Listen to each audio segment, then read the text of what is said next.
Welcome to the English and IELTS Mastery Hub, your go-to podcast for improving your English fluency. I'm Alec. And I'm Zia. Today we're diving into a very common topic, talking about what you did on the weekend. We'll practice using the past tense and learn some great new vocabulary. Exactly. Let's start with a simple conversation. Listen closely to the verbs we use. So, Zia, how was your weekend? It was great, thanks for asking. I had a pretty relaxing time. On Saturday, I caught up on some chores around the house, which was long overdue, and then in the evening, I watched a new mystery movie. It was quite good. I was on the edge of my seat the whole time. And on Sunday, I just took it easy and read a book in the garden. What about you? A mystery movie sounds intriguing.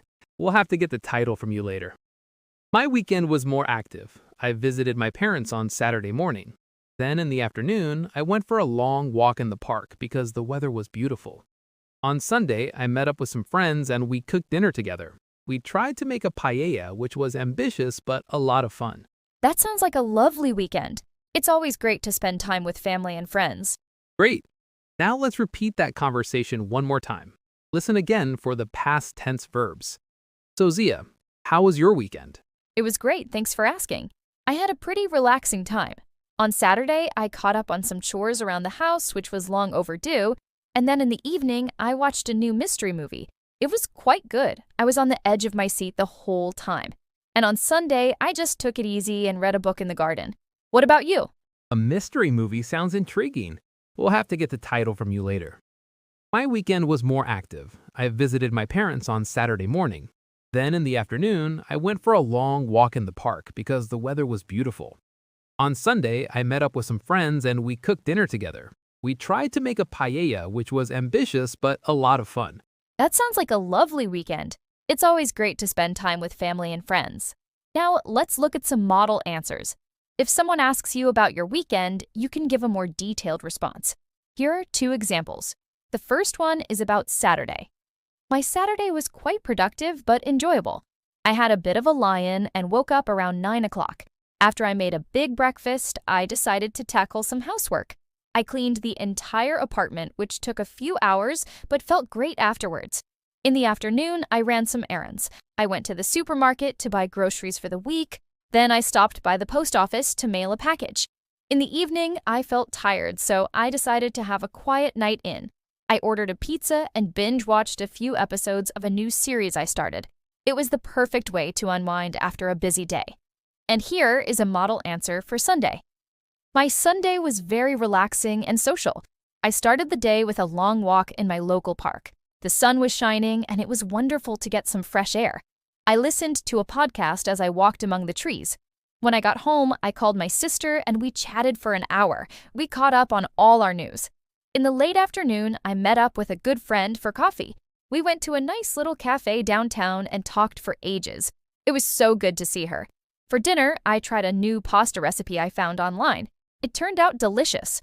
Overall, it was a fantastic day that helped me recharge my batteries for the week ahead.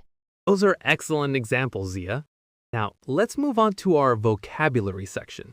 Here are 8 useful phrases you can use when talking about your weekend.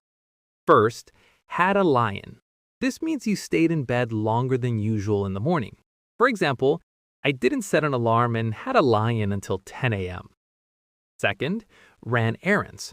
This refers to the small jobs you need to do outside, like shopping or going to the bank. For example, I spent Saturday afternoon running errands. Third, caught up on chores. This means doing the housework that you didn't have time for during the week. For example, I finally caught up on chores and did all my laundry. Fourth, went for a walk. This is a simple, healthy activity. For example, the weather was lovely, so we went for a walk by the river. Fifth, binge-watched a series. This means watching many episodes of a TV show in a short period. For example, we binge-watched an entire season of our favorite show. Sixth, met up with friends. This is a casual way to say you gathered with friends. For example, I met up with friends for lunch on Sunday. Seventh, had a quiet night in. This means you stayed home for a relaxing evening. For example, I wasn't in the mood to go out, so I just had a quiet night in. And eighth, recharged my batteries. This is an idiom that means to rest and get your energy back. For example, my relaxing weekend helped me recharge my batteries. Great phrases, Alec. Now let's focus on pronunciation. A key part of using the past tense is correctly pronouncing the ed endings on regular verbs. There are 3 different sounds. The t sound comes after voiceless sounds like p, k, s, ch, sh, f, and th. For example, worked. Repeat after me. Worked. Another example is watched. Repeat. Watched. The d sound comes after voiced sounds like l, v, n, b, and vowel sounds. For example, played or cleaned. Repeat. Cleaned. Finally, the id sound comes after verbs ending in t or d. For example, visited. Repeat. Visited.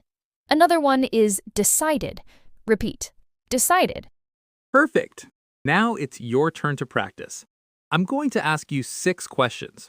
After each question, there will be a 4-second pause for you to say your answer out loud. Let's begin. Question 1. How was your weekend? Question 2. What did you do on Saturday morning? Question 3. Did you meet up with anyone? Question 4. Did you watch any movies or TV shows?